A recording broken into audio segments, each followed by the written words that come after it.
My name is Sarah Michelle Cooper, and this is the story of how one devastating sentence from my own mother transformed me from the family disappointment into a woman whose success became impossible to ignore. It's a story of betrayal, determination, and the sweetest revenge of all, proving everyone wrong.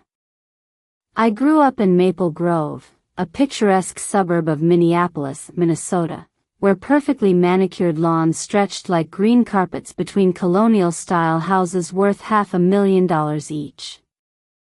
Our neighborhood was the kind of place where success was measured by the size of your driveway and the brand of car parked in it.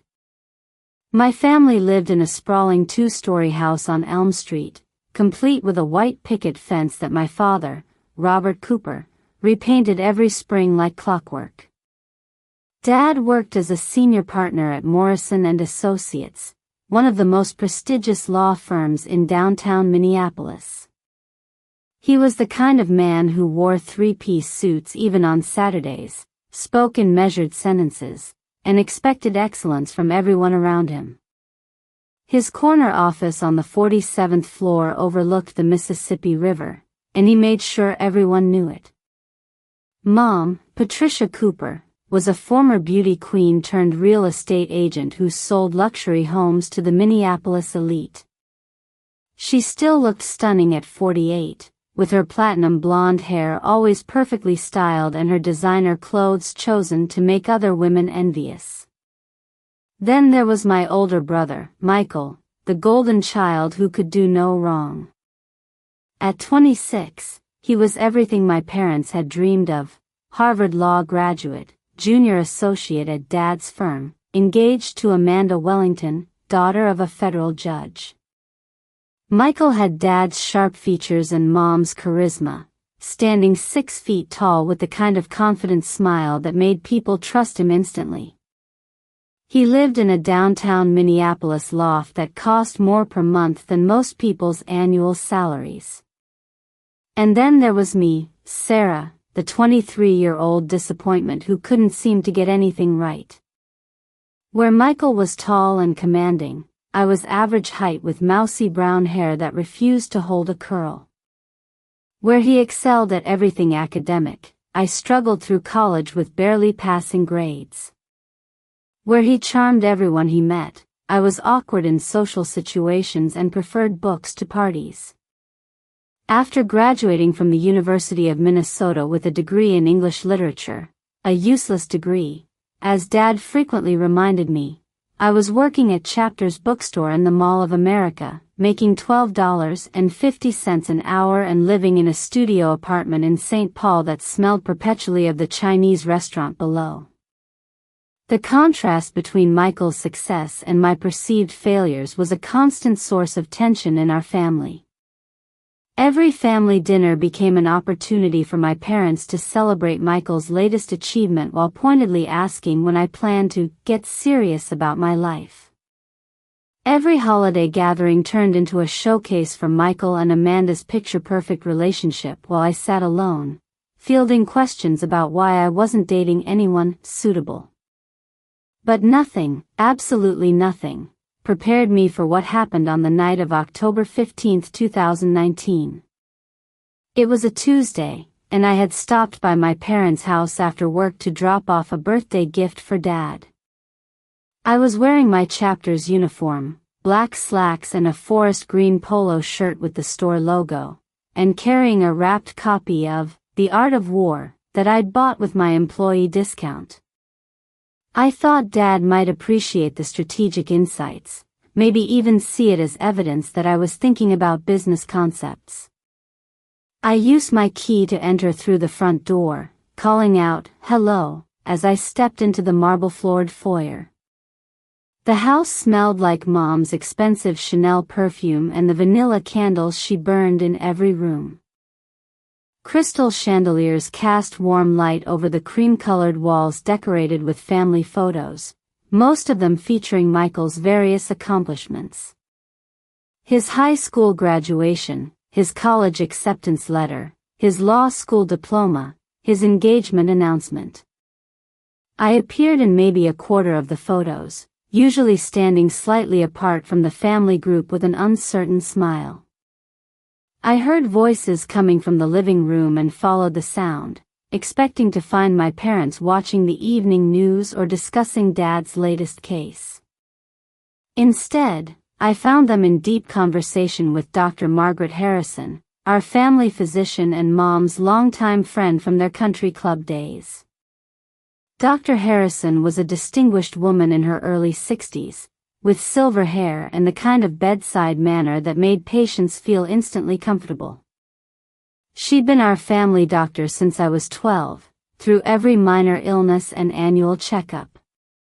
"Oh, Sarah," Mom said, looking startled as I appeared in the doorway.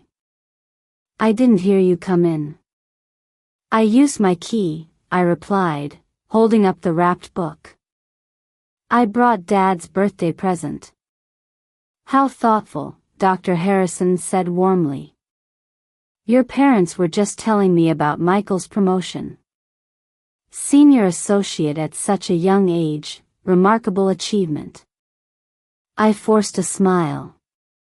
Yes, Michael's always been the achiever in the family. Dad accepted the gift with a distracted nod, clearly more interested in continuing his conversation with Dr. Harrison than acknowledging my gesture. "Margaret was just telling us about her daughter's medical practice," he said. "She's opened her own pediatric clinic in Edina. Very impressive for someone only 30 years old." "That's wonderful," I said, though I couldn't help wondering why this conversation required my presence. I started to excuse myself, eager to escape before the inevitable comparisons began, but Dr. Harrison's next words stopped me cold. "You know, Patricia, I've been thinking about our conversation from last month," she said, her voice taking on a more serious tone. "About Sarah's future prospects. Have you given any more thought to what we discussed?" Mom glanced at me with an expression I couldn't quite read, then back at Dr. Harrison. "Actually, yes. Robert and I have been talking about it quite a bit." "What conversation?" I asked, a cold feeling beginning to settle in my stomach. Dr. Harrison looked uncomfortable suddenly, as if she'd realized she'd stumbled into family territory she hadn't meant to traverse. "Oh, it was nothing really. Just some general discussion about career paths for young people these days." But I could see there was more to it. The way Mom was fidgeting with her wedding ring, the way Dad was avoiding eye contact, the tension that had suddenly filled the room like a thick fog. Something significant had been discussed, and I was clearly the subject. "What kind of discussion?" I pressed, setting Dad's gift on the coffee table with more force than necessary. Mom sighed heavily, the kind of sigh that said she'd been dreading this moment but knew it was inevitable. "Sarah, Dr. Harrison was simply asking about your plans. Your father and I explained that you're still figuring things out." "Figuring what out?" "Your life," Dad said bluntly. "Your career. Your future. You're 23 years old, Sarah. Most people your age have some direction by now." The familiar sting of disappointment washed over me. Here we were again, in the same conversation we'd had dozens of times before. Me defending my choices, them lamenting my lack of ambition, everyone walking away frustrated and hurt. "I have direction," I said, trying to keep my voice steady. "I'm working, I'm paying my own rent, I'm—" "You're working in a bookstore," Mom interrupted. "Making barely enough to survive in that terrible apartment. Do you think that's the life we worked so hard to give you opportunities for?" Dar. Harrison cleared her throat uncomfortably. "Perhaps I should be going. This seems like a family discussion." "No, stay," Mom said firmly. Actually, this is relevant to what we were talking about. She turned back to me, and I saw something in her eyes that made my blood run cold. Sarah, Dr. Harrison mentioned that the hospital is always looking for reliable people to work in non-medical positions. Cleaning, food service, administrative support. Jobs with decent benefits and room for advancement. The implication hit me like a physical blow. They had been discussing job opportunities for me, menial labor positions that required no education or special skills. Jobs for people who had given up on having careers, who just needed steady paychecks to get by. "You've been talking about getting me a job as a janitor?" I asked, my voice rising despite my efforts to stay calm. "It's honest work," Dad said defensively. "And it's more stable than retail. The hospital has excellent benefits, job security." "I don't want job security," I exploded. "I want to build something meaningful. I want to write, to create, to make a difference in the world somehow." The silence that followed was deafening. Mom and Dad exchanged one of their looks, the kind that said they were communicating without words, making decisions about my life without consulting me. Finally, Mom spoke, and her words changed everything. "Sarah, you need to stop living in fantasy land. You're not going to be a writer. You're not going to make a difference in the world. You're just ordinary. And there's nothing wrong with being ordinary, but you need to accept it and start making practical choices." The words hung in the air like poison gas, seeping into every corner of the room. Dr. Harrison looked mortified, clearly wishing she could disappear. Dad stared at his hands, unable to meet my eyes. And Mom just sat there, apparently satisfied that she'd finally spoken the truth as she saw it. But it was what came next that truly shattered me. "Margaret," Mom continued, turning back to Dr. Harrison as if I wasn't even in the room anymore, "I think Sarah would be perfect for one of those support positions. She's always been better suited for following directions than making decisions. And honestly, at this point, we just want her to have some stability so we don't have to worry about supporting her financially for the rest of our lives." The room began to spin. I felt like I was watching the scene from outside my body, observing a conversation about someone else's pathetic life. But the crushing weight in my chest confirmed that this was real, that these were my parents, talking about me like I was a burden they needed to dispose of. "That's enough," I whispered, but no one seemed to hear me. "She's always been a dreamer," Dad added, finally finding his voice. "Even as a child, she had these unrealistic ideas about what she could accomplish. We probably should have been firmer about steering her toward more practical pursuits." "That's enough," I shouted, and this time everyone stopped talking. I stood up on shaking legs, feeling like every nerve in my body was on fire. 23 years of feeling lesser than, not good enough, constantly compared to my perfect brother. It all crystallized in this moment of absolute betrayal. "So this is what you really think of me," I said, my voice barely above a whisper but somehow carrying more power than my shout had. "I'm ordinary. I'm a dreamer who needs to be managed like a child. I'm a financial burden you need to solve." "Sarah, that's not what we meant," Mom started, but I cut her off. "No, that's exactly what you meant. You've been discussing my future with Dr. Harrison like I'm some kind of charity case. Planning out my small, ordinary, practical life because you've decided I'm incapable of anything better." Dr. Harrison stood up quickly, gathering her purse. "I really should go. This is a family matter." "Actually, Dr. Harrison, I'm glad you're here, I said, surprising myself with the steadiness of my voice. Because I want a witness to what I'm about to say. I looked directly at my mother, memorizing her face in this moment.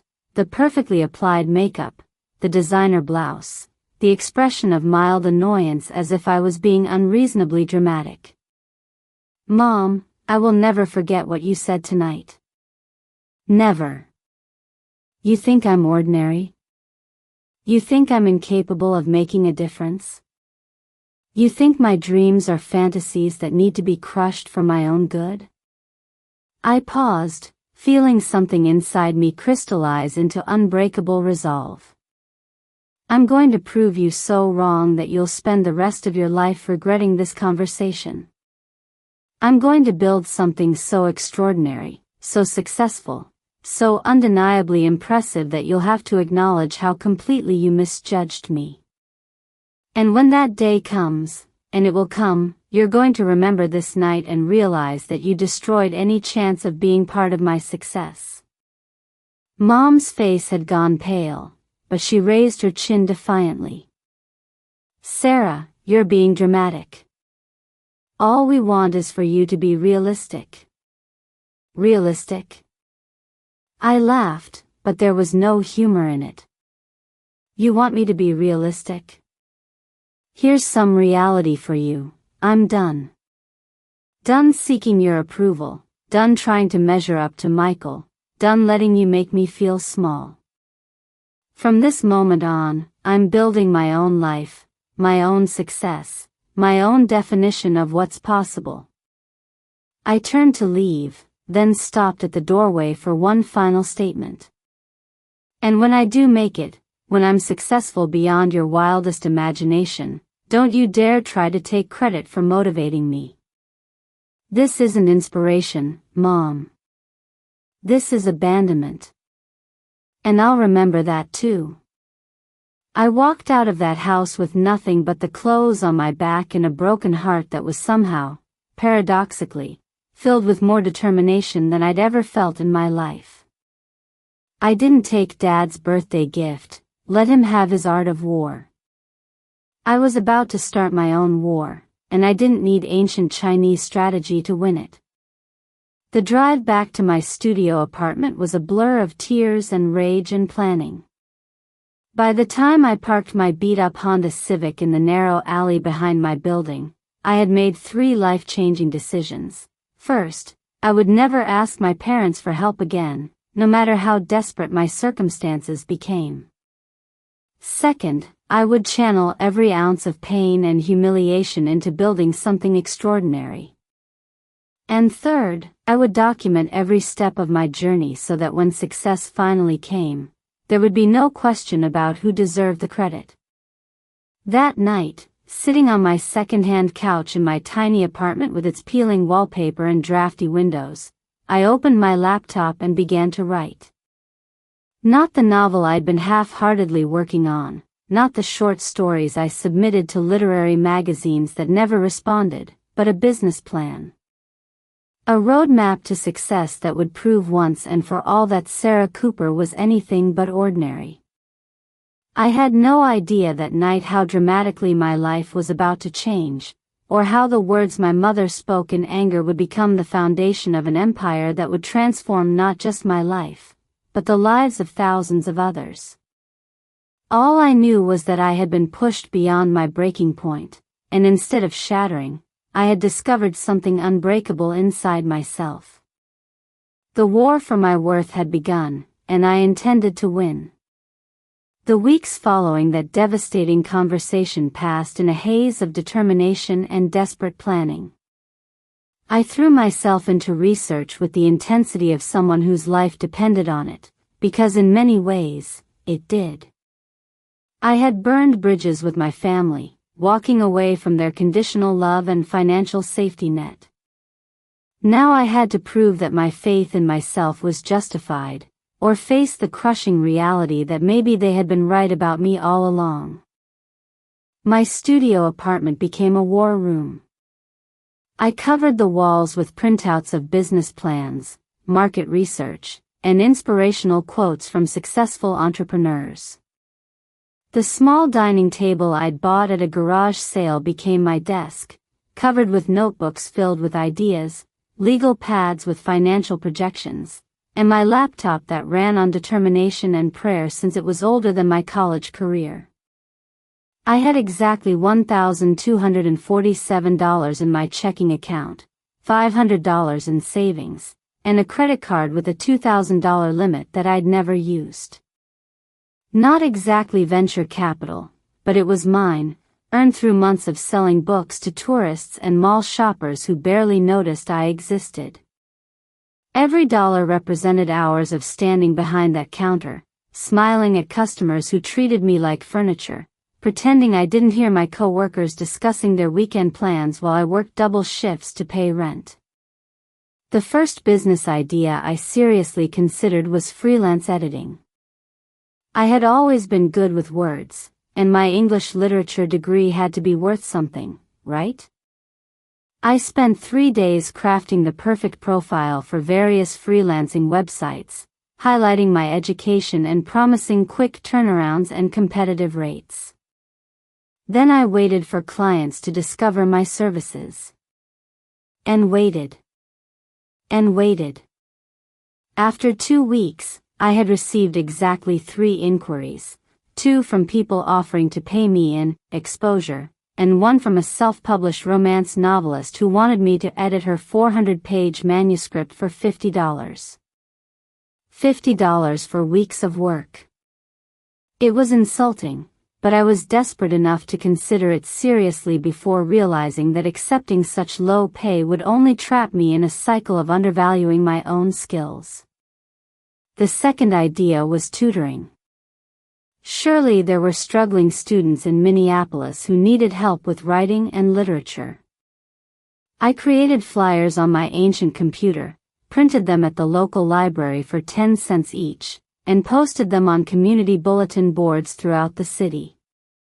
I offered one-on-one sessions for $20 an hour, which seemed reasonable, more than I made at the bookstore, but affordable for families who could benefit from extra academic support. This approach yielded slightly better results.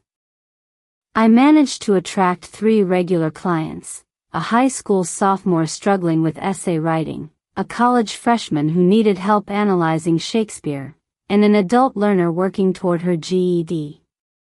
The work was rewarding in ways that retail never had been. When my students improved their grades or gained confidence in their abilities, I felt like I was making a real difference. But the math was brutal. Even working with these 3 students for 2 hours each per week, I was only making an additional $120 weekly, not nearly enough to replace my bookstore income, let alone build the kind of success that would prove my parents wrong. I needed something bigger, more scalable, more innovative. The breakthrough came on a particularly cold November evening when I was helping Jessica, my GED student, with a practice essay about overcoming challenges. Jessica was a 32-year-old single mother who worked 2 jobs and was trying to complete her high school education so she could qualify for better employment opportunities. She was intelligent and motivated, but she had been out of school for 14 years and found academic writing intimidating. "I know what I want to say," she told me, frustration evident in her voice as she stared at the blank page. "I have all these thoughts and experiences, but when I try to write them down, they come out all wrong. It's like there's this disconnect between my brain and my pen." I was helping her organize her thoughts into a coherent outline when something clicked.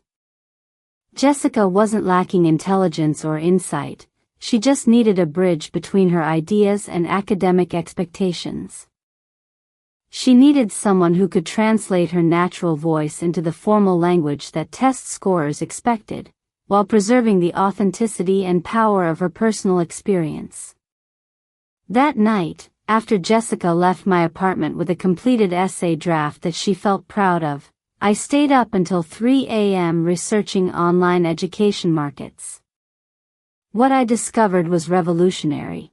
there was a massive demand for personalized academic support, but most existing services were either prohibitively expensive or impersonally automated. Wealthy families could afford private tutors or test prep companies that charged hundreds of dollars per hour.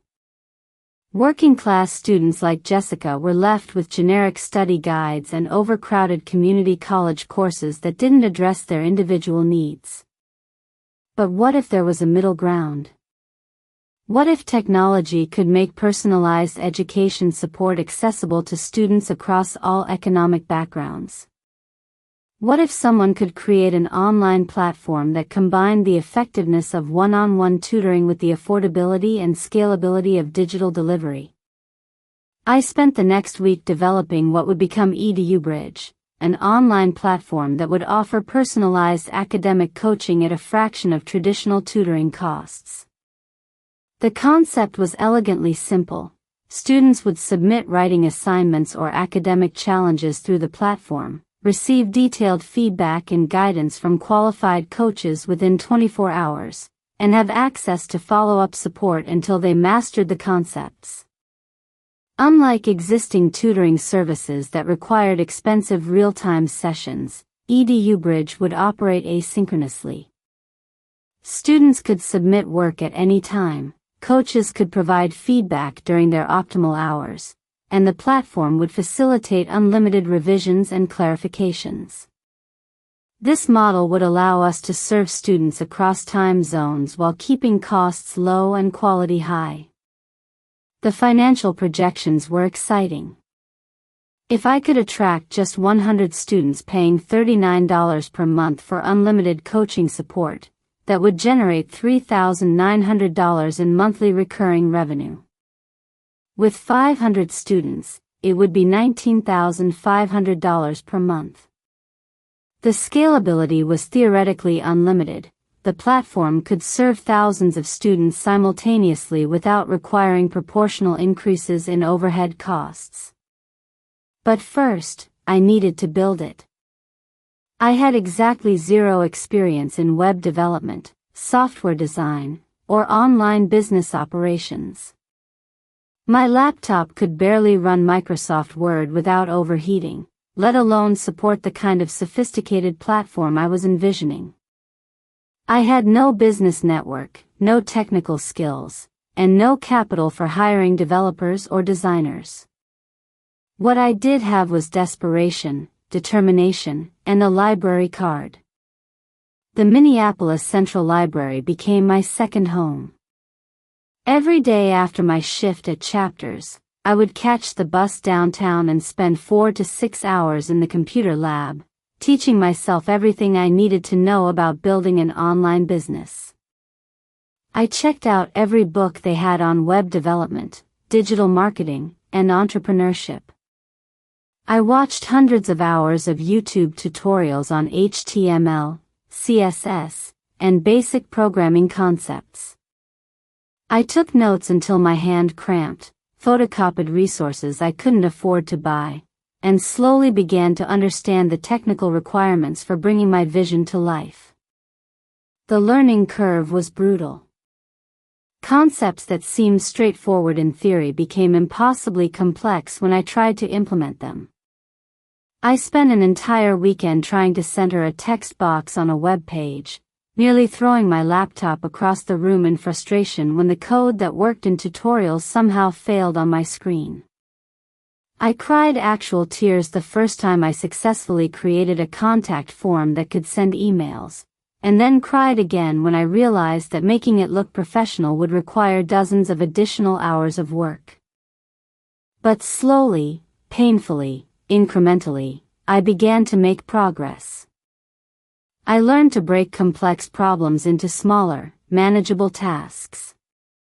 I discovered online communities where experienced developers answered questions from beginners like me, often with patience and encouragement that kept me going when I wanted to quit. I started to understand that every expert had once been exactly where I was, confused, overwhelmed, but determined to figure it out. By December, I had created a basic but functional prototype of EduBridge. It wasn't pretty, The design looked like something from 2003, and the user interface was clunky and unintuitive, but it worked. Students could create accounts, submit assignments, and receive feedback. Coaches could log in, review submissions, and provide detailed responses. The payment processing was basic but secure, and the platform could handle multiple users simultaneously without crashing. I celebrated this milestone by buying myself a $3 coffee from the gas station near my apartment and calling in sick to Chapters so I could spend the entire day refining my business plan. I was exhausted from months of working double duty, 40 hours per week at the bookstore plus another 40 hours building my platform, but I had never felt more alive. For the first time since that horrible night at my parents' house, I felt like I was moving towards something rather than just away from disappointment. The next challenge was finding beta testers. I needed real students to use the platform, identify problems, and provide feedback that would help me improve the service before launching publicly. I reached out to my 3 tutoring clients first, offering them free access to the platform in exchange for honest feedback about their experience. Jessica was my most enthusiastic early adopter. She immediately understood the value proposition, having access to academic support whenever she needed it, without the pressure of scheduled appointments or the expense of hourly fees. Her first submission was a practice essay about workplace discrimination, a topic she was passionate about but struggled to address in formal academic language. I spent 3 hours crafting my response, providing not just corrections and suggestions, but detailed explanations of why certain approaches would be more effective. I included links to additional resources, examples of successful essay structures, and encouragement about the strength of her personal insights. When she received my feedback, Jessica called me immediately. "Sarah, this is incredible," she said, her voice filled with excitement. "This isn't just editing, it's like having a personal writing coach. You explain things in a way that actually makes sense to me. I feel like I can actually do this now." Her enthusiasm was infectious and validating. This was exactly the impact I had hoped to achieve, not just improving academic performance, but building confidence and empowering students to become better writers and thinkers. Word began to spread through Jessica's network. She mentioned the platform to other students in her GED prep class, shared her positive experience with the single mothers in her support group, and recommended my services to her coworkers who were considering going back to school. Within 2 weeks, I had 15 beta testers using the platform regularly, and the feedback was overwhelmingly positive. But positive feedback didn't pay the bills, and I was rapidly running out of money. My savings were depleted, my credit card was approaching its limit, and I was behind on rent for the first time in my adult life. The irony wasn't lost on me. Here I was, building something that could potentially help thousands of people achieve their educational goals, while I couldn't afford to keep myself housed and fed. I applied for a small business loan at 3 different banks, armed with my business plan, financial projections, and beta tester testimonials. All 3 applications were rejected within a week. Insufficient collateral, unproven business model, lack of industry experience. The reasons varied, but the message was clear. No one was willing to bet on Sarah Cooper. The rejection letters felt like echoes of my parents' criticism. Maybe I was being unrealistic. Maybe my dreams were too big for someone with my background and resources. Maybe I should have taken Dr. Harrison's advice about hospital jobs and settled for the kind of stable, ordinary life that my mother had prescribed. But then I would think about Jessica's essay improvements, about the high school student who had gone from failing English to earning B+ grades, about the college freshman who finally understood the themes in Hamlet after our online discussion. I was making a real difference in people's lives, even if the financial rewards hadn't materialized yet. In early January 2020, facing eviction if I couldn't come up with February's rent, I made a decision that would change everything. Instead of continuing to seek external funding that clearly wasn't coming, I would bootstrap my business using every resource I had available. I would cash out my small 401k from my college job, penalties and all, sell everything I owned that had any value, and give myself 6 months to make EduBridge profitable enough to sustain itself.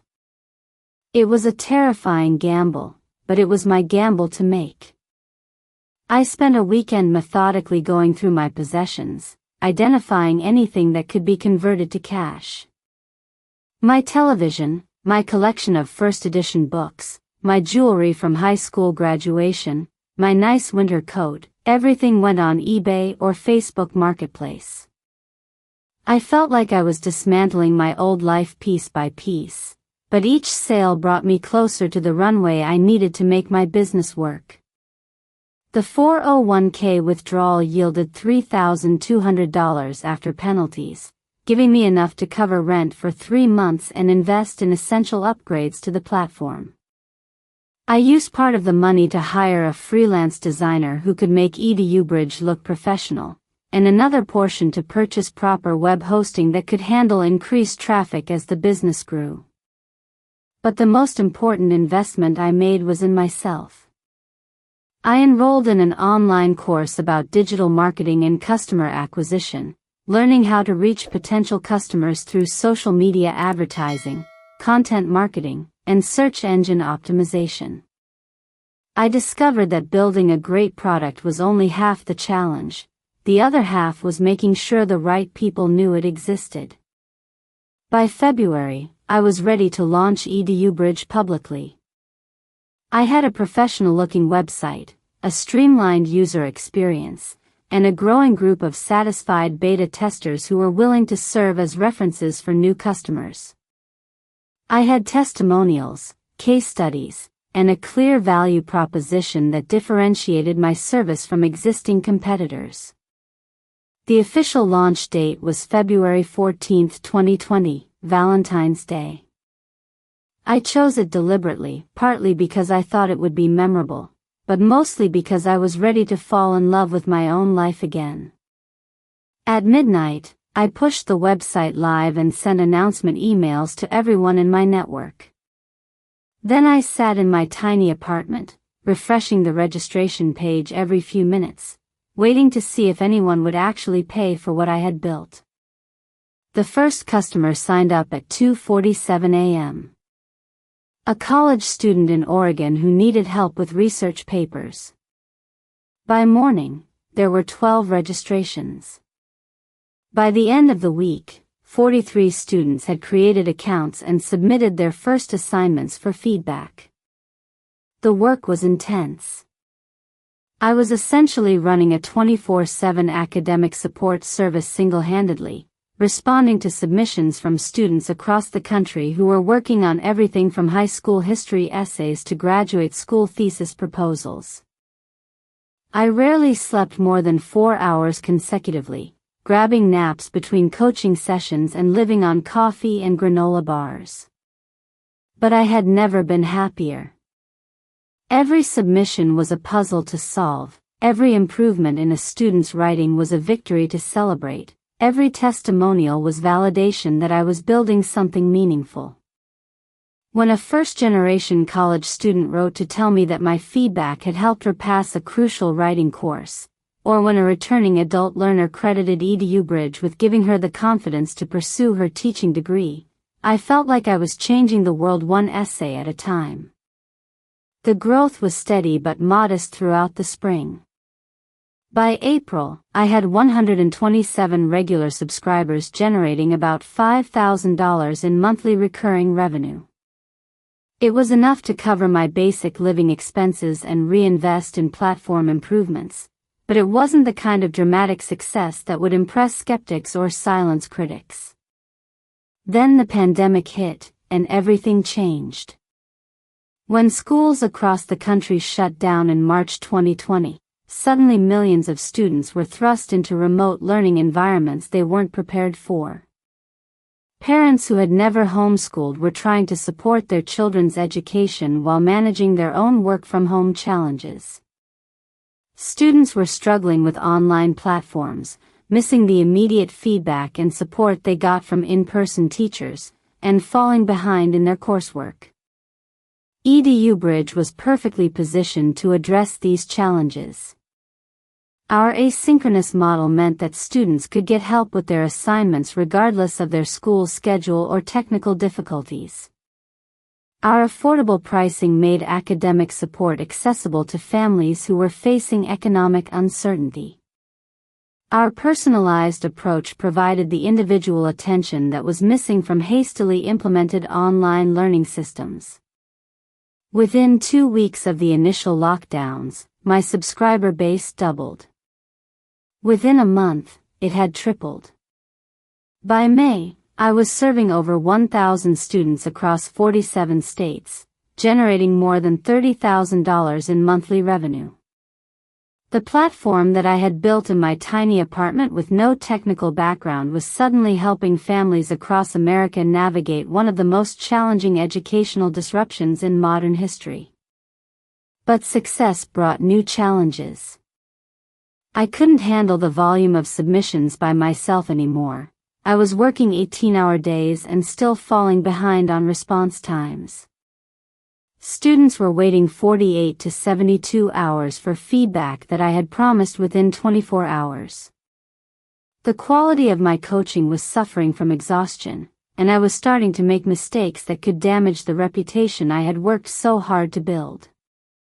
I needed help, but hiring employees meant taking on legal responsibilities, payroll taxes, and management duties that I wasn't prepared for. I needed office space, but commercial leases required personal guarantees that could bankrupt me if the business failed. I needed systems and processes and infrastructure that could scale beyond what one person could manage alone. Most of all, I needed someone to believe in me enough to join this journey. The answer came from an unexpected source. Dr. Jennifer Martinez had been watching EduBridge's growth from her position as an education professor at the University of Minnesota. She had heard about the platform from several of her graduate students who were using it to improve their research writing, and she was impressed by the consistent quality of feedback they were receiving. Dr. Martinez reached out to me in early June with a proposition. She was considering a sabbatical from teaching to explore entrepreneurial opportunities in education technology. She had seen dozens of startups with bigger budgets and more impressive teams fail to achieve what I had accomplished operating solo. She wondered if I would be interested in discussing a partnership. The meeting took place at a coffee shop in downtown Minneapolis, the first in-person business meeting I'd had since starting EduBridge. Dr. Martinez was a petite woman in her mid-40s with graying hair and the kind of warm, intelligent presence that immediately put people at ease. She listened carefully as I explained my vision for the platform, asked thoughtful questions about my business model, and shared insights from her 15 years in higher education. "Sarah," she said as our conversation was winding down, "you've built something remarkable here. But I think you're thinking too small." I was surprised.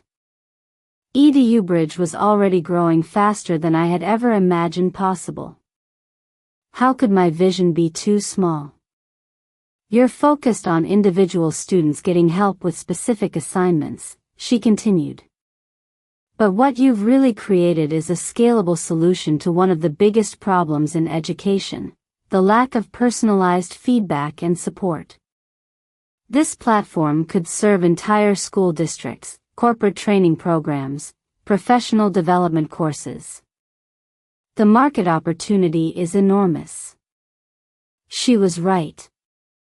I had been so focused on proving that my concept could work that I hadn't fully considered how big it could become. With the right partnerships and strategic planning, EduBridge could evolve from a freelance tutoring service into a comprehensive educational technology company.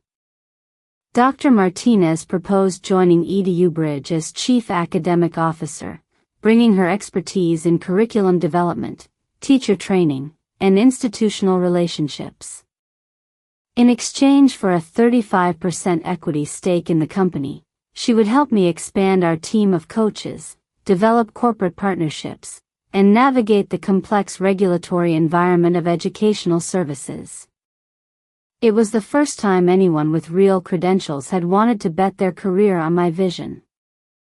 After months of being told that my ideas were unrealistic or that I lacked the experience necessary for success, here was a respected academic who believed that what I was building could transform how people learn and grow.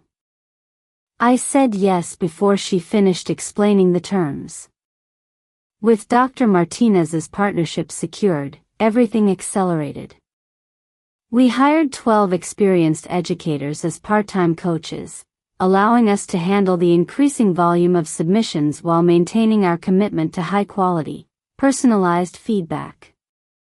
We developed specialized tracks for different types of writing, business communications, creative writing, technical documentation, academic research, each with coaches who had specific expertise in those areas. We also began reaching out to institutions rather than just individual students. Dr. Martinez's connections in higher education opened doors that would have remained closed to me.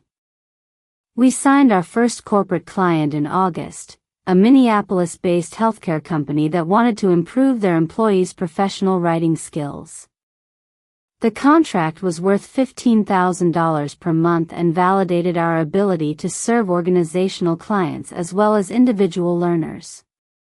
By the end of 2020, EduBridge was generating over $100,000 in monthly recurring revenue and serving more than 3,000 students and professionals across the United States. We had moved into a real office space in Minneapolis's North Loop district, hired 8 full-time employees, and established partnerships with 3 major universities. But the milestone that meant the most to me personally came in late November, when I received an email that made me cry with relief and vindication. Dear Ms. Cooper, it read, "My name is David Chen, and I'm a senior education reporter for the Minneapolis Star-Tribune. I'm working on a feature story about Minnesota entrepreneurs who have built successful businesses during the pandemic, and EduBridge has been recommended as one of the most impressive local success stories. Would you be available for an interview? A feature story in the state's largest newspaper. Recognition as a successful entrepreneur. Public validation that Sarah Cooper had built something significant and valuable." I scheduled the interview for December 3rd, exactly 1 year and 7 weeks after the night my mother told me I was ordinary and needed to accept it.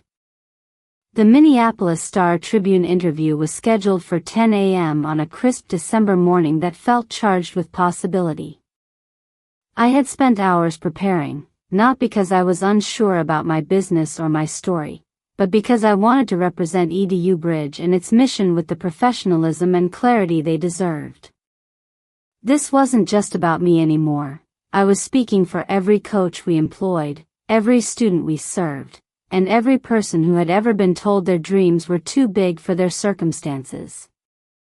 I chose my outfit carefully, a navy blue blazer I'd bought with my first month of profitable revenue, paired with the nicest blouse I owned and my only pair of dress pants that didn't have visible wear spots. It was a far cry from the designer wardrobe my mother favored, but it was mine, purchased with money I'd earned by building something meaningful from nothing. The Star-Tribune offices were housed in a gleaming downtown high-rise that overlooked the Mississippi River. As I rode the elevator to the newsroom on the 14th floor, I couldn't help but think about my father's law office just a few blocks away, with its view of the same river from an even higher perch.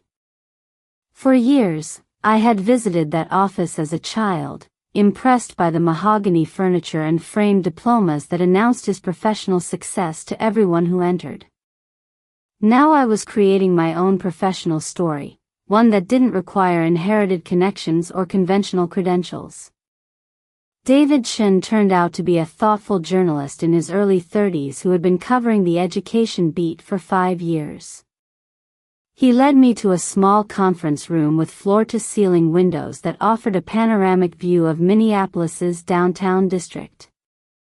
The room smelled like coffee and possibility, and the winter sunlight streaming through the glass made everything feel brighter, more significant. "Sarah," David began, setting up his digital recorder between us, "I have to say, your story is remarkable. Building a 6-figure business from your studio apartment, especially during a pandemic, that's the kind of success story that gives people hope. Can you walk me through how this all started?" For the next 2 hours, I told the complete story. The family dinner that changed everything, the months of desperate learning and planning, the early struggles and small victories, the pandemic opportunity that transformed a struggling startup into a thriving company. David was an excellent interviewer, asking follow-up questions that helped me articulate aspects of my journey I'd never fully examined before. "What drives you?" he asked at one point. "Beyond the business metrics and growth targets, what gets you up in the morning?" I thought about Jessica, my first GED student, who had recently started college and sent me a photo of her first A+ essay. I thought about the high school senior who had been accepted to her dream university after we helped her craft compelling application essays. I thought about the single father who was pursuing his bachelor's degree while working full-time, relying on EduBridge to help him navigate academic writing requirements he hadn't encountered in 20 years. I wake up knowing that today, somewhere in America, a student is going to submit an assignment to our platform, I said. Maybe they're struggling with something that seems impossible, or maybe they just need someone to believe in their potential. By evening, they'll have detailed feedback that doesn't just improve their current assignment, but teaches them skills they'll use for the rest of their lives.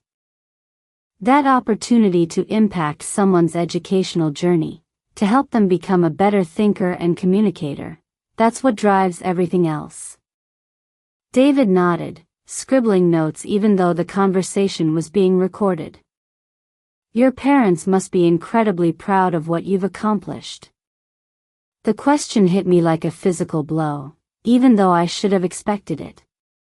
For over a year, I had been so focused on building EduBridge and proving my own worth that I had largely avoided thinking about my family. We hadn't spoken since that terrible night in October 2019. I had no idea if they knew about my business success, if they cared, or if they even thought about me at all. "Actually," I said, choosing my words carefully, "my family and I aren't currently in close contact. We had some fundamental disagreements about my potential and my life choices, and I decided to focus on building my business rather than trying to change their minds." It was the diplomatic version of the truth, but David was too experienced a reporter to let it pass without follow-up.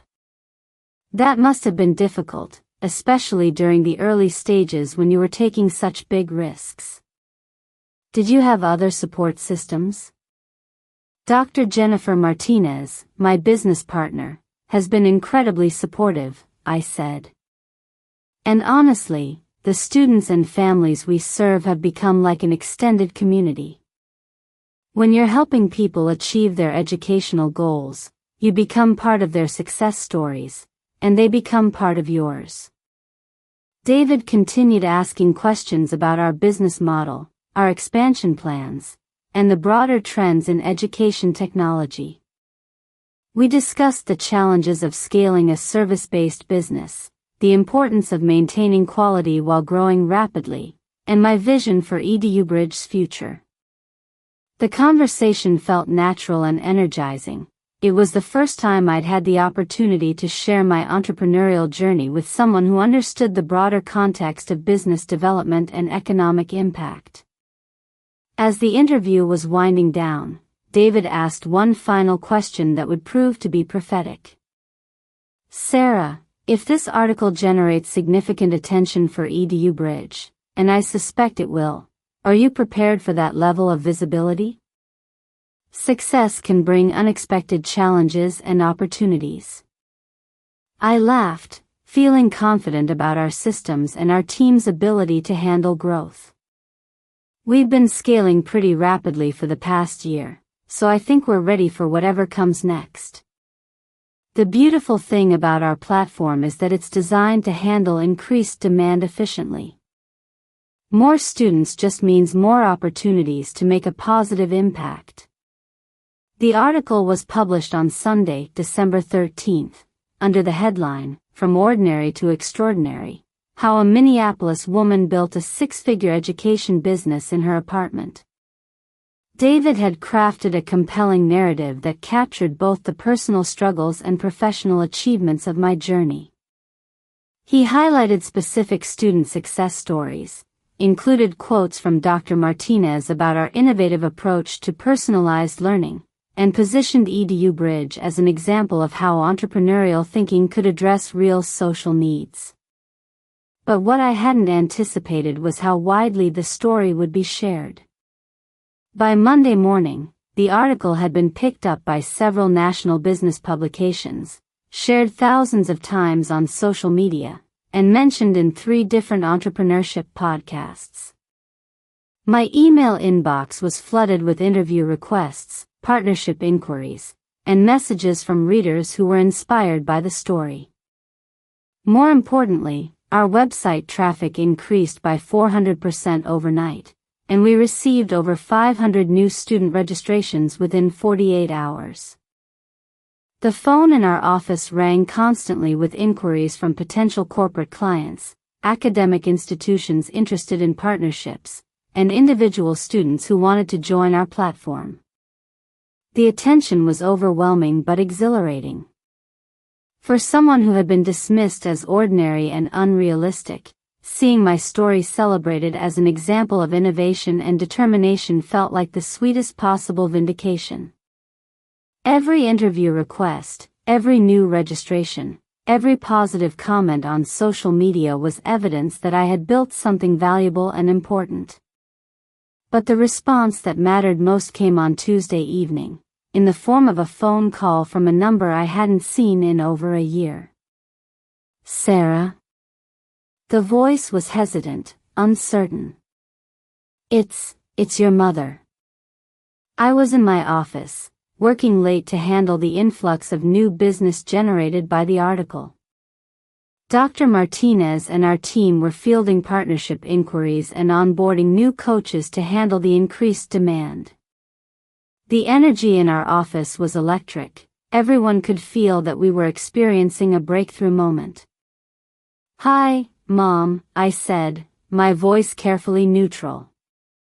I had imagined this conversation hundreds of times over the past year, but now that it was actually happening, I felt strangely calm. Your father and I saw the article in the Star Tribune. And then Michael found some other articles about your business online." Her voice was strained, like she was forcing herself to make this call. "Sarah, we had no idea how successful you've become."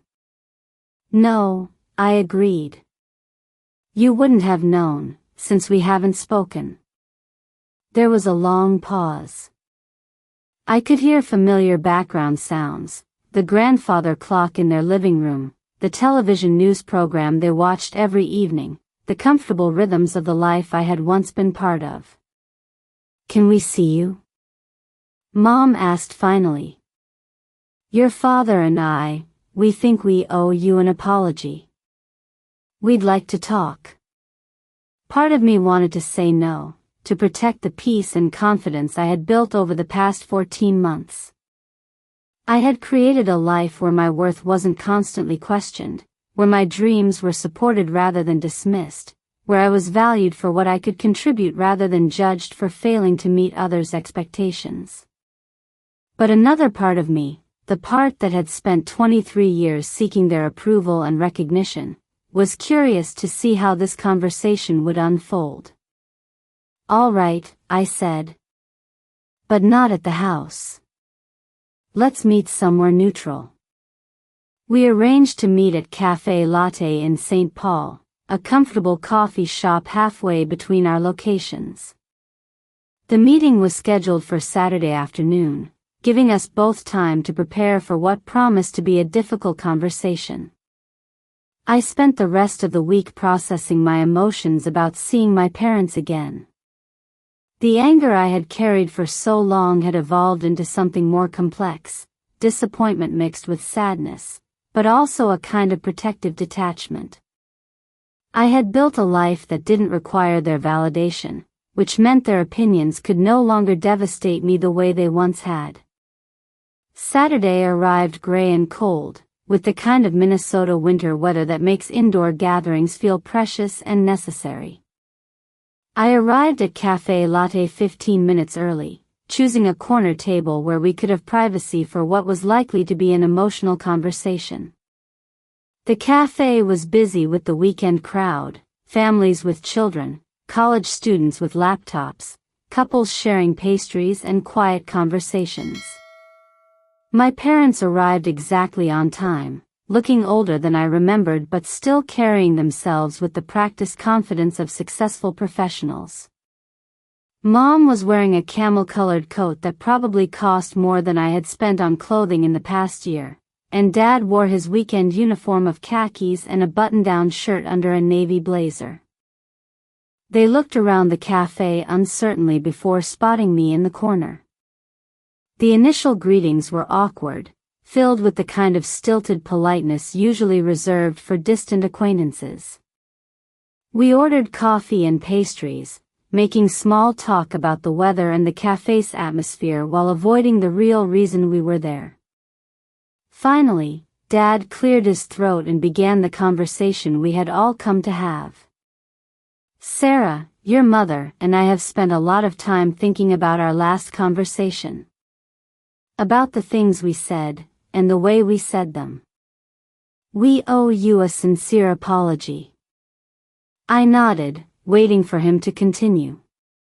"We were wrong," Mom added, her voice barely above a whisper.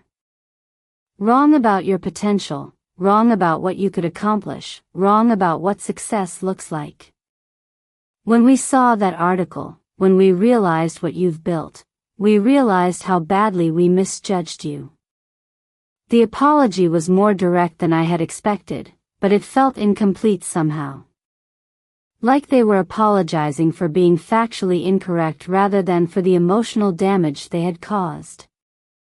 "What exactly are you apologizing for?" I asked. "For not believing in me, or for being wrong about whether I could succeed?" The question seemed to catch them off guard. They exchanged one of their meaningful looks, the silent communication that had always excluded me from their decision-making process. "Both," Dad said finally. "We're sorry for not supporting your dreams, and we're sorry for underestimating your abilities. But also," Mom added, "we're proud of you, Sarah. Incredibly proud. What you've accomplished is remarkable, and we want to be part of your life again." There it was, the conditional love that had defined our family dynamic for my entire life. They were proud of me now because I had achieved the kind of measurable success they could understand and brag about to their friends. They wanted to be part of my life now because I had become someone worth being associated with. Where was this pride when I was struggling? I asked. When I was working at the bookstore and living in that tiny apartment, trying to figure out my life? When I needed support and encouragement, you offered me a job cleaning hospital rooms. We thought we were being practical, Dad said defensively. We didn't want you to struggle unnecessarily, or to set yourself up for disappointment. You didn't want me to struggle, so you offered me a job scrubbing floors? We thought. Mom started, then stopped. We thought you needed realistic expectations. We were trying to protect you from failure. But I did fail, I said. Dozens of times. Every day for months, I failed at something: coding problems I couldn't solve, business concepts I didn't understand, customer acquisition strategies that didn't work. The difference is, I learned from those failures instead of letting them define me. I took a sip of my coffee, organizing my thoughts before continuing. You weren't trying to protect me from failure. You were trying to protect yourselves from being associated with my failure. You were embarrassed by my ambitions because they reflected poorly on your ability to raise successful children. The accusation hung in the air like smoke. Both of my parents looked stricken, but neither immediately denied it. That's not fair, Mom said eventually. Isn't it? When Dr. Harrison was there that night, discussing job opportunities for me, were you thinking about what would make me happy and fulfilled? Or were you thinking about how to position my situation so it wouldn't reflect badly on your family? Dad shifted uncomfortably in his chair. Sarah, you're making us sound like terrible people. We love you. We've always loved you. I know you love me, I said. But you love me conditionally. You love the version of me that meets your expectations and makes you proud. The version of me that struggled and dreamed and took risks, that version was an embarrassment you wanted to fix. The conversation continued for another hour, circling around themes of expectation, disappointment, and the complex dynamics of family love. My parents seemed genuinely remorseful about their lack of support, but they also seemed to expect that their apology would automatically restore our relationship to some version of normal. What they didn't understand was that I had fundamentally changed during our year apart. I had discovered my own worth, built my own definition of success, and created a life that didn't require their approval to be meaningful. Their pride in my current achievements felt hollow because it was based on external validation rather than recognition of my inherent value as a person. I appreciate the apology, I said as our meeting was concluding. And I'm glad you recognize that you misjudged my potential. But I need you to understand that our relationship can't just go back to the way it was before. I've learned to value myself independently of your opinions, and I'm not willing to give that up. What does that mean? Mom asked. It means that if you want to be part of my life, it has to be on equal terms. No more comparisons to Michael, no more unsolicited advice about my choices, no more conditional support that depends on whether you approve of my decisions. I'm willing to rebuild our relationship, but it has to be based on mutual respect, not parental authority over my life. They agreed, somewhat reluctantly, to try this new dynamic. We arranged to meet for lunch the following month, giving everyone time to process our conversation and consider what a healthier relationship might look like. As I drove home from the cafe, I felt emotionally drained but oddly peaceful. The conversation hadn't gone the way I might have hoped. There was no tearful reconciliation, no dramatic moment of understanding that healed all past wounds. But it was honest, and it established boundaries that would protect the confidence and independence I had worked so hard to build. More importantly, it confirmed something I had suspected but hadn't fully accepted: I didn't need their validation anymore. Their pride in my success was nice, but it wasn't necessary for my happiness or self-worth. I had learned to be proud of myself, and that was enough.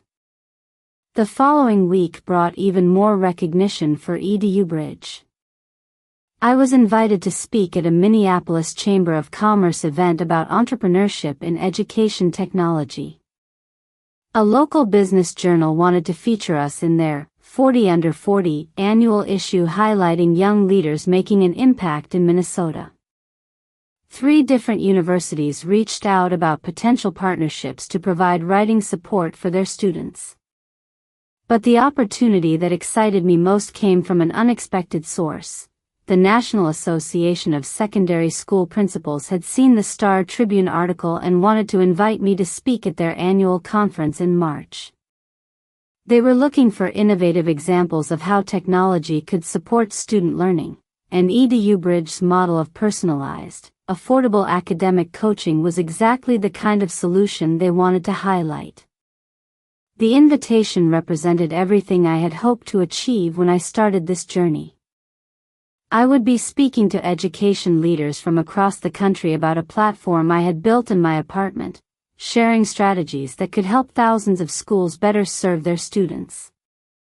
It was the kind of professional recognition that would establish EduBridge as a legitimate player in the education technology space.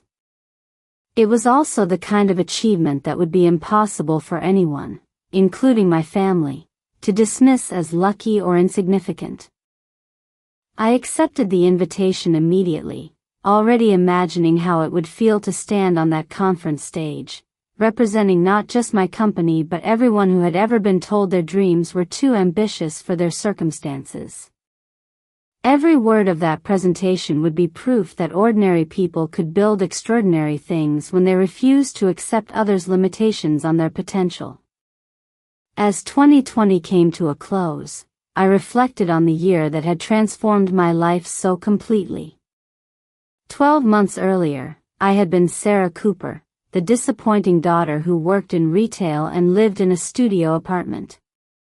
Now I was Sarah Cooper, CEO of a growing education technology company, sought-after speaker, an example of entrepreneurial success.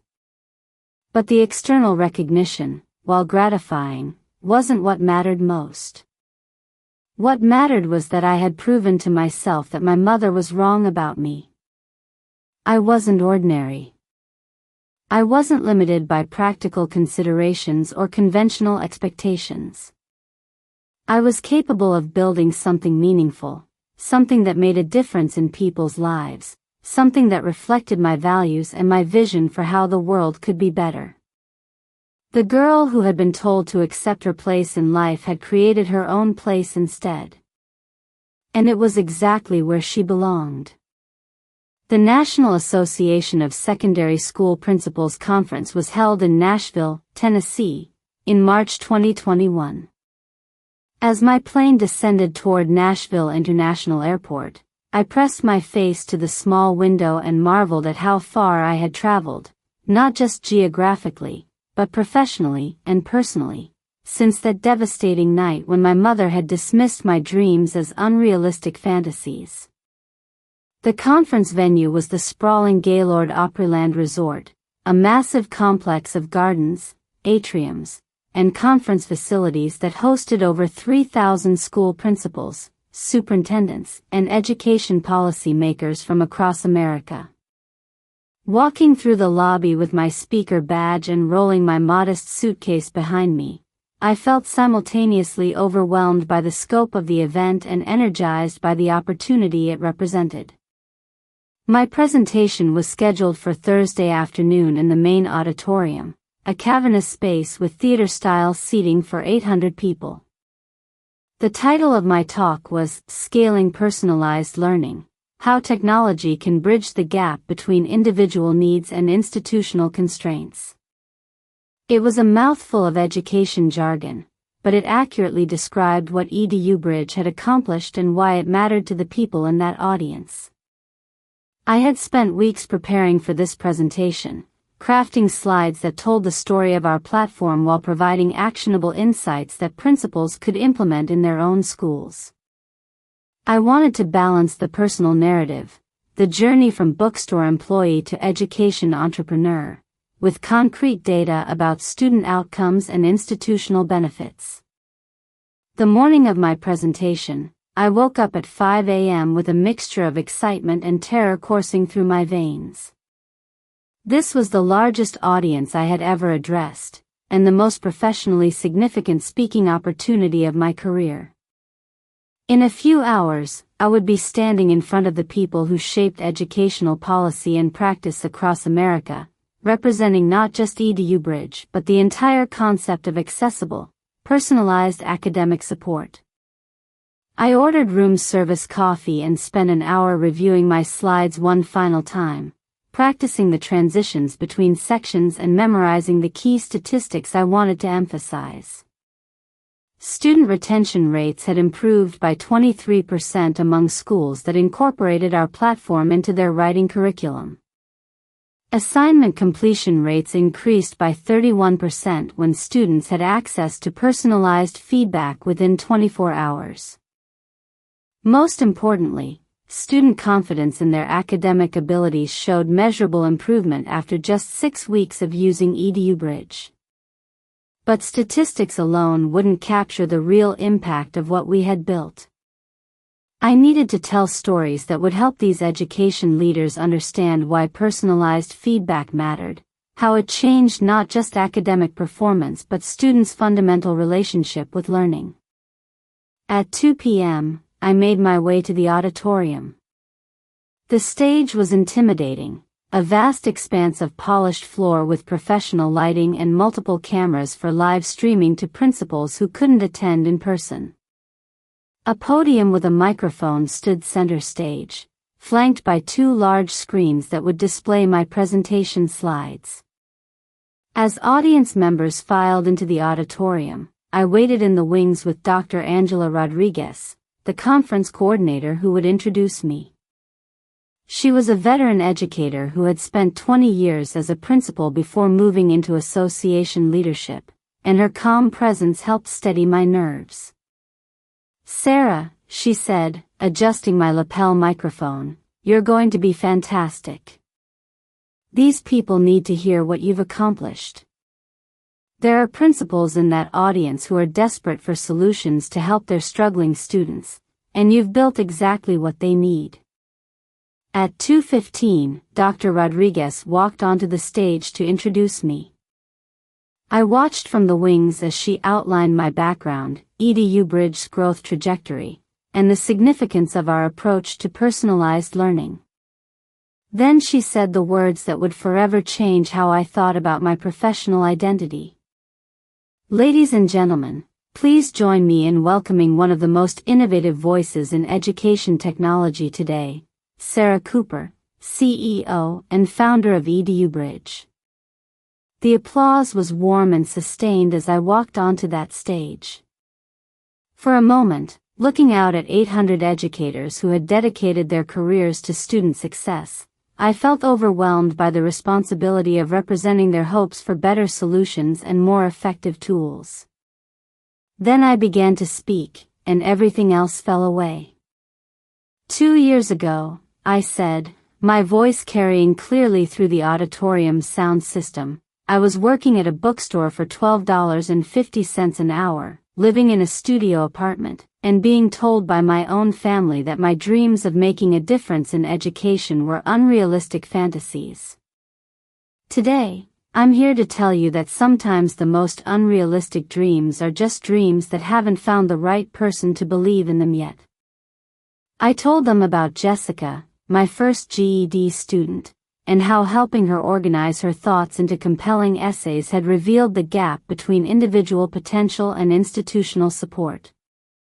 I explained how the pandemic had accelerated demand for personalized academic coaching, and how technology could make high-quality feedback accessible to students regardless of their economic circumstances or geographic location. But most importantly, I shared data that proved our approach was working. Schools that had integrated EduBridge into their writing programs were seeing remarkable improvements in student engagement, assignment quality, and academic confidence. Teachers were reporting that students who received personalized feedback were more willing to revise their work, more open to constructive criticism, and more likely to view writing as a skill they could improve rather than a talent they either possessed or lacked. The beautiful thing about personalized feedback, I told the audience, is that it meets students where they are, not where we think they should be. When a student submits an essay to our platform, our coaches don't just correct their grammar and suggest organizational improvements. They identify that students' unique strengths and build on them, while addressing specific areas for growth in ways that make sense for that individual learner. I shared specific examples: the high school student who had been labeled a poor writer, but turned out to have a gift for narrative storytelling that just needed better structure; the college freshman who struggled with academic writing but excelled at persuasive argumentation once she understood how to support her claims with evidence; the adult learner who had convinced himself he was too old to improve his writing until personalized coaching helped him recognize that his life experience was actually an asset in his academic work. The response from the audience was immediate and engaged. During the Q&A session that followed my presentation, principals lined up at microphones to ask about implementation strategies, cost structures, and partnership opportunities. They wanted to know how their schools could access EduBridge services, whether our platform could integrate with existing learning management systems, and what kind of training would be required for their teachers. More than that, they wanted to share their own stories about students who were struggling with writing, falling behind in their coursework, or losing confidence in their academic abilities. Every question and comment reinforced that we had identified a real problem and built a meaningful solution. After the session ended, I was surrounded by educators who wanted to continue the conversation privately. Business cards were exchanged, contact information was shared, and preliminary discussions began about pilot programs and district-wide implementations. But the interaction that affected me most profoundly came from Dr. Maria Santos, a principal from a Title I high school in Phoenix, Arizona. She approached me as the crowd was thinning, carrying a worn notebook filled with handwritten notes from my presentation. "Ms. Cooper," she said, "I have 1,200 students in my school. 80% qualify for free or reduced lunch, 60% are English language learners, and 40% will be the first in their families to graduate from high school. Your platform could be life-changing for these kids." She paused, looking down at her notes before continuing. "But I have to ask, is this really accessible to schools like mine?" When we hear about innovative education technology, it's usually designed for districts with big budgets and tech-savvy students. Can EduBridge actually serve the kids who need it most? It was exactly the right question, and exactly the reason I had built EduBridge the way I had. From the beginning, our model had been designed to make personalized academic support affordable and accessible, regardless of a student's socioeconomic background or their school's technology resources. "Dr. Santos," I said, "students at your school are exactly who we built this platform for. Our pricing model is specifically designed to serve Title I schools. We offer Spanish language support for English language learners, and our coaches are trained to work with first-generation college students who might need extra encouragement and guidance." We talked for another 20 minutes about her student-specific needs, the challenges they faced in developing academic writing skills, and how EduBridge could be integrated into her school's existing support systems. By the end of our conversation, we had outlined a pilot program that would serve 100 students in her school's college preparatory program, with success metrics focused on both academic improvement and student confidence. That conversation became the template for dozens of similar discussions over the following months. The Nashville conference had introduced EduBridge to education leaders across the country who were eager to find solutions for their struggling students. Within 6 weeks, we had signed partnerships with 47 schools and 3 entire districts, expanding our reach to serve students in communities from rural Montana to inner-city Detroit. But growth brought new challenges that tested every system and process we had built. Our team of coaches, which had grown to 35 part-time educators, was suddenly overwhelmed by the volume of submissions from institutional clients. Students who had been accustomed to 24-hour turnaround times were waiting 3 or 4 days for feedback, and the quality of our responses was suffering from the rush to keep up with demand. I found myself working 18-hour days again, not because I was handling submissions personally, but because I was constantly troubleshooting operational problems, training new coaches, and trying to maintain the quality standards that had built our reputation. Dr. Martinez and I were spending more time on crisis management than strategic planning, and the stress was affecting every aspect of our business. The solution came from an unexpected source: artificial intelligence. One of our part-time coaches, Dr. Kevin Liu, was a computer science professor who had been helping students with technical writing while pursuing his PhD in machine learning. During a team meeting in May 2021, he made a suggestion that would revolutionize our entire platform. What if we could use AI to handle the initial review of student submissions? He asked. Not to replace human coaches, but to provide immediate feedback on basic issues like grammar, organization, and citation format, so that our coaches could focus on higher-level concerns like argument development, critical thinking, and voice? The idea was intriguing but complex. AI-powered writing assistance tools already existed, but they typically provided generic suggestions that didn't account for individual learning styles, assignment requirements, or student background. What Dr. Liu was proposing was a hybrid model that would combine the efficiency of automated feedback with the personalization and empathy of human coaching. We spent the summer of 2021 developing what would become EduBridge 2.0, an enhanced platform that used machine learning algorithms to provide instant feedback on technical writing issues while routing submissions to human coaches for conceptual and strategic guidance.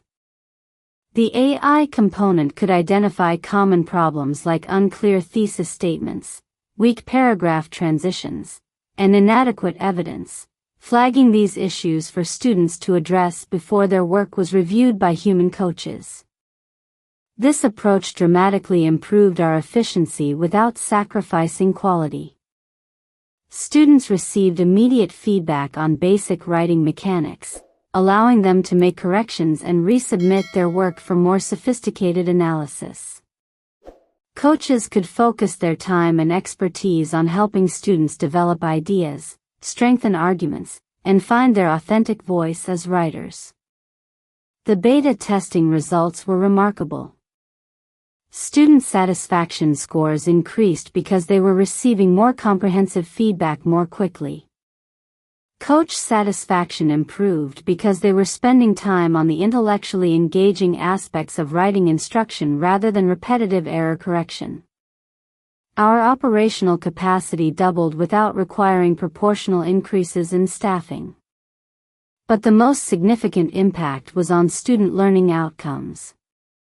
When technical feedback was separated from conceptual coaching, students were better able to focus on big-picture improvements without getting overwhelmed by detailed corrections. They began to see writing as a multi-stage process rather than a single draft effort, and their willingness to revise and improve their work increased dramatically. The launch of EduBridge 2.0 in September 2021 attracted national attention from education technology publications, academic researchers, and venture capital firms interested in scalable solutions to educational challenges. We were featured on the cover of EdTech magazine, profiled in Harvard Business Review's innovation section, and invited to present at the South by Southwest Education Conference. More importantly, the enhanced platform allowed us to serve the growing demand from schools and districts without compromising our commitment to personalized support. By the end of 2021, EduBridge was working with 127 educational institutions across 34 states, serving over 15,000 students and generating $2.3 million in annual revenue. The business metrics were impressive, but the impact stories were what kept me motivated during the long days and challenging decisions that came with rapid growth. Letters from students who had improved their writing confidence, emails from teachers who saw dramatic improvements in assignment quality, and calls from parents who credited EduBridge with helping their children succeed in college. These testimonials reminded me why I had started this journey in the first place. One letter, in particular, arrived on a day when I was feeling overwhelmed by the complexity of managing a growing company. It was from Maria Gonzalez, a senior at Dr. Santos's high school in Phoenix, who had been part of our pilot program. Dear Ms. Cooper, the letter began, I wanted to thank you for creating EduBridge, because it changed my entire life. When I started using your platform, I was failing English and convinced that I wasn't smart enough for college. My essays were full of grammar mistakes and my ideas were disorganized and unclear. But my coach, Mrs. Patterson, didn't just correct my mistakes. She helped me understand why my writing wasn't working and how to make it better. She taught me that having good ideas wasn't enough. I needed to learn how to express them clearly and support them with evidence. Most importantly, she helped me believe that I could improve. Yesterday, I received my acceptance letter to Arizona State University with a partial scholarship based on my essay writing. I'm going to be the first person in my family to go to college, and I know that wouldn't have happened without the help I received through your platform.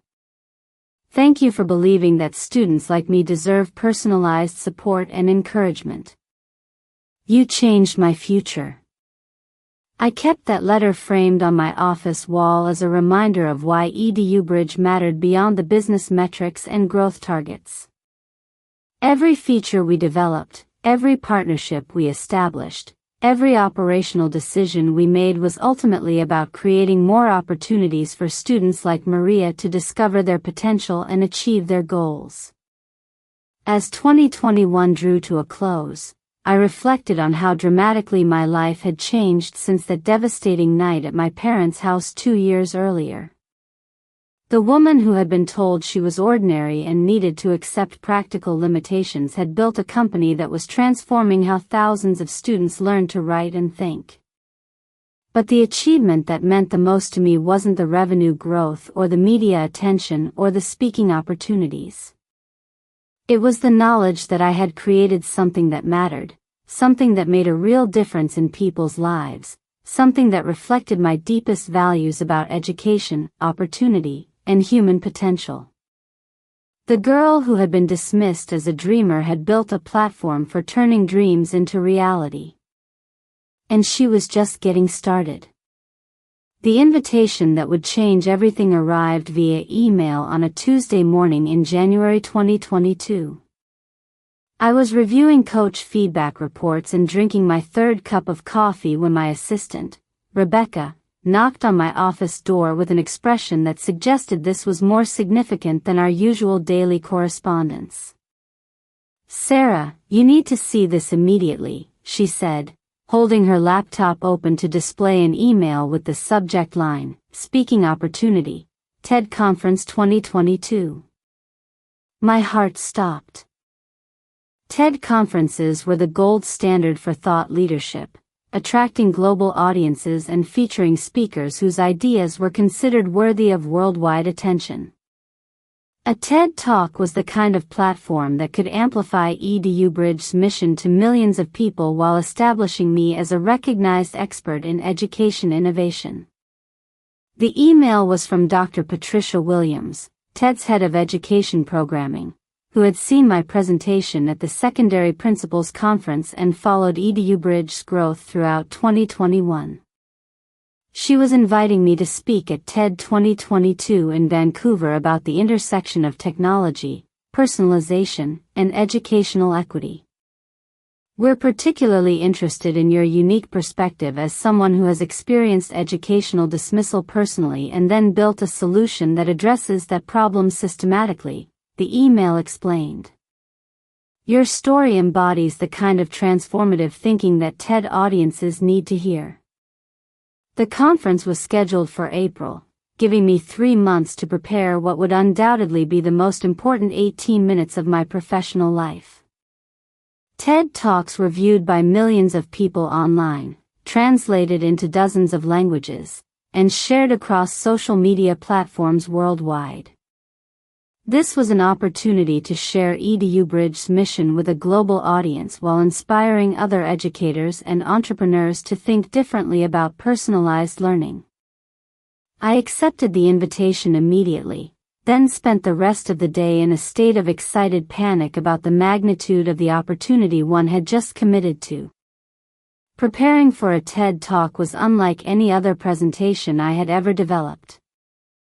The TED organization provided extensive support, a speaking coach to help refine my delivery, a content advisor to strengthen my narrative structure, and multiple practice sessions with feedback from experienced TED speakers.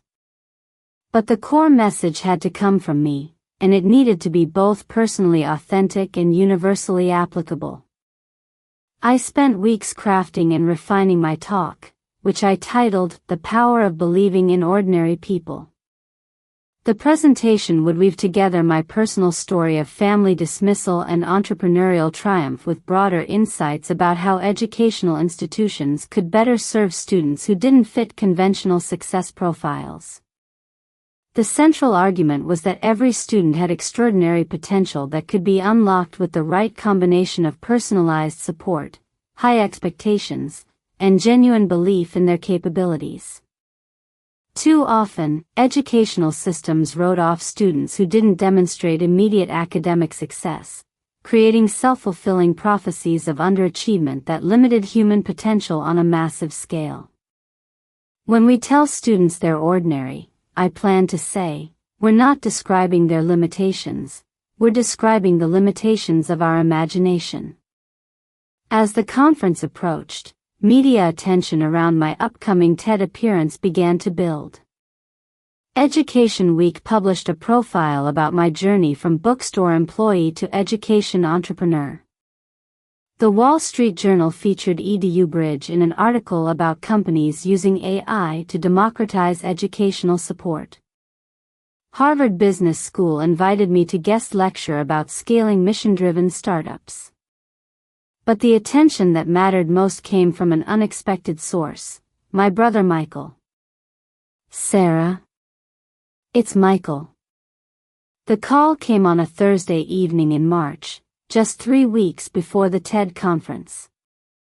I was working late in my office, reviewing final revisions to my presentation, when my phone rang with a number I hadn't seen since before my parents and I had begun our tentative reconciliation process. "Hi, Michael," I said, genuinely surprised to hear from him.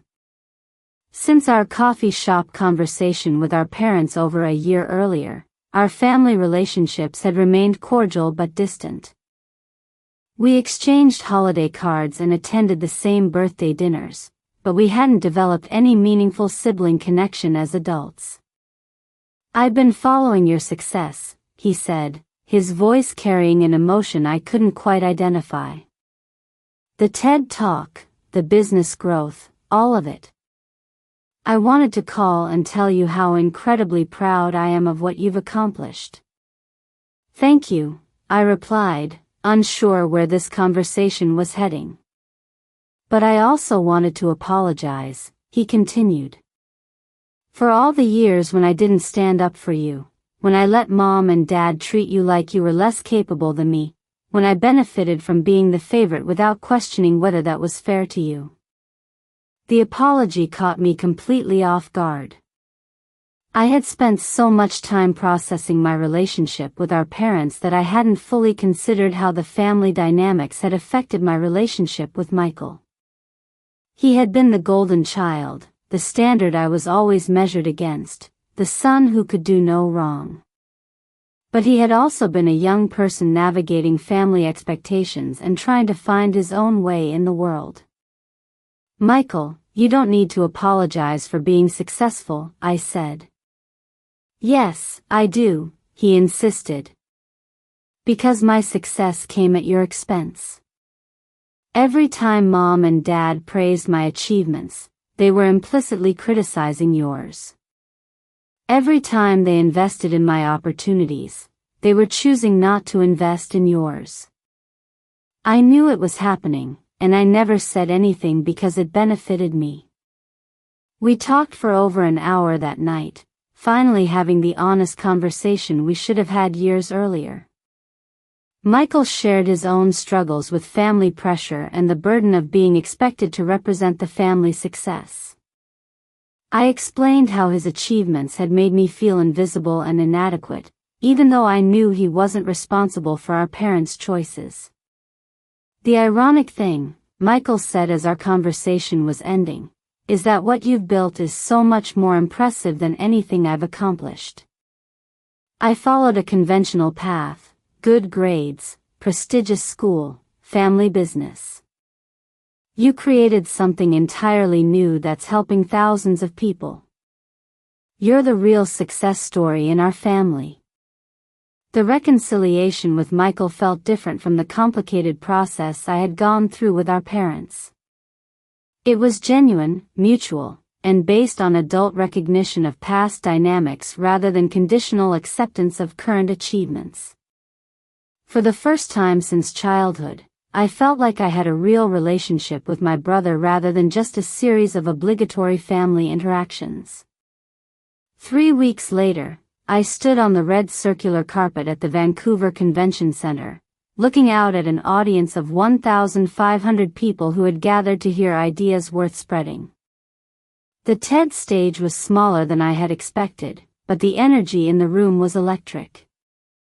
This audience included Nobel Prize winners, Fortune 500 CEOs, renowned academics, and changemakers from every continent.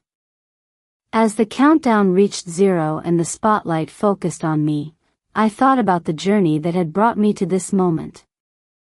2.5 years earlier, I had been told by my own mother that I was ordinary and needed to accept practical limitations on my dreams. Now I was about to share my story with a global audience as an example of what was possible when people refused to accept others' definitions of their potential. What do you do, I began, when the people who are supposed to believe in you most tell you that your dreams are too big for who you are? For the next 18 minutes, I told the story of EduBridge not as a business success story, but as proof that every person contains multitudes of unrealized potential waiting for the right support and encouragement to emerge. I shared statistics about student outcomes, but I focused on individual stories of transformation and growth. I talked about Maria Gonzalez, the Phoenix High School student who had gone from failing English to earning a college scholarship. I described James Washington, a returning adult learner in Detroit who had discovered a passion for historical research after receiving personalized feedback on his first college essay. I shared the story of Lin Chen, an English language learner whose family had immigrated from Taiwan, who had developed her voice as a writer while maintaining her cultural identity. These students weren't failing because they lacked ability, I told the audience. They were struggling because they lacked personalized support that met them where they were and helped them grow from that starting point. When we provided that support, when we believed in their potential and gave them tools to develop it, they didn't just improve their writing. They transformed their entire relationship with learning. The response was immediate and overwhelming. The audience gave me a standing ovation that lasted nearly 2 minutes, and the energy in the room felt charged with possibility. During the reception that followed, I was approached by educators, entrepreneurs, and philanthropists who wanted to discuss partnership opportunities, funding possibilities, and ways to expand EduBridge's reach to serve more students globally. But the conversation that moved me most came from Dr. Jennifer Washington, a professor of education at Stanford University who had been in the audience. "Sarah," she said, "your presentation was transformative. But what struck me most wasn't the business model or the technology. It was your fundamental belief that every student has extraordinary potential waiting to be unlocked. That's not just an education philosophy, it's a human rights philosophy. She was right. EduBridge had evolved beyond a tutoring platform into something more significant, a demonstration that personalized support and genuine belief in human potential could change individual lives and, scaled appropriately, could change entire educational systems. The TED Talk was published online 3 days after the conference and went viral immediately. Within a week, it had been viewed over 1 million times and shared across social media platforms by educators, parents, and students around the world. The comments section filled with personal stories from people who had experienced educational dismissal and found inspiration in the message that their potential was not limited by others' opinions. More importantly, the global attention generated by the TED Talk attracted partnership opportunities that would allow EduBridge to serve students far beyond our current reach. International schools contacted us about adapting our platform for different educational systems. Nonprofit organizations inquired about providing our services to underserved communities. University researchers wanted to study our model as an example of effective educational technology implementation. The opportunity that excited me most came from the Gates Foundation, which was interested in funding a research study to measure EduBridge's impact on educational equity. They wanted to provide our services to 5,000 students in Title I schools across 10 states, tracking not just academic improvements but long-term outcomes like college enrollment, degree completion, and career success. The study would require expanding our platform to serve a more diverse population of students while maintaining the personalized approach that made our coaching effective. It would test whether our model could scale to serve tens of thousands of students without losing the individual attention that had driven our early success. I knew that accepting this opportunity would transform EduBridge from a successful startup into a significant force in American education. It would also validate, on a national scale, the belief that had driven me from the beginning, that every student deserved personalized support and that technology could make such support accessible regardless of economic circumstances. Standing in my office in Minneapolis, looking out at the city where I had once been dismissed as ordinary, I felt the weight and excitement of infinite possibility. The woman who had been told to accept practical limitations was about to embark on the most ambitious project of her career, with the potential to change how America thought about student potential and educational support. The war for my worth had been won. Now it was time to fight for the worth of every student who had ever been told they weren't capable of extraordinary things. I called Dr. Martinez into my office to discuss the Gates Foundation proposal, knowing that her answer would determine not just EduBridge's future, but the future of thousands of students who were waiting for someone to believe in their potential. "Jennifer," I said, "are you ready to change the world?" She smiled, the same expression she had worn when she first proposed joining EduBridge 2 years earlier. "Sarah, I've been ready since the day I met you. Let's show them what believing in ordinary people can accomplish." And with that, the next chapter of our journey began. The Gates Foundation study was approved in June 2022, with funding of $12 million over 3 years to serve 5,000 students in schools across 10 states. The announcement made national news, with education reporters calling it one of the largest private investments in personalized learning technology in recent years. More importantly for me, it represented validation from one of the most respected philanthropic organizations in the world that EduBridge's mission was worth investing in on a massive scale. But the achievement that meant the most to me came 6 months later, on a snowy December evening in Minneapolis, when my entire family gathered to celebrate my 27th birthday. The party was held at my new home, a comfortable house in the Linden Hills neighborhood that I had purchased with profits from EduBridge's growth. It wasn't a mansion, but it was mine, bought with money I had earned by building something meaningful. The guest list included my parents, Michael and his fiancée Amanda, Dr. Martinez and her family, key members of the EduBridge team, and several students whose lives had been changed by our platform. Maria Gonzalez flew in from Arizona State University, where she was thriving as a freshman.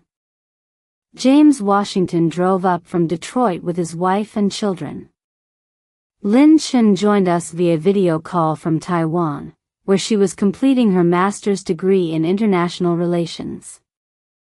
As we gathered around my dining room table for dinner, I looked at the faces of people who had become my chosen family, individuals who believed in me, supported my dreams, and shared my commitment to unlocking human potential through education.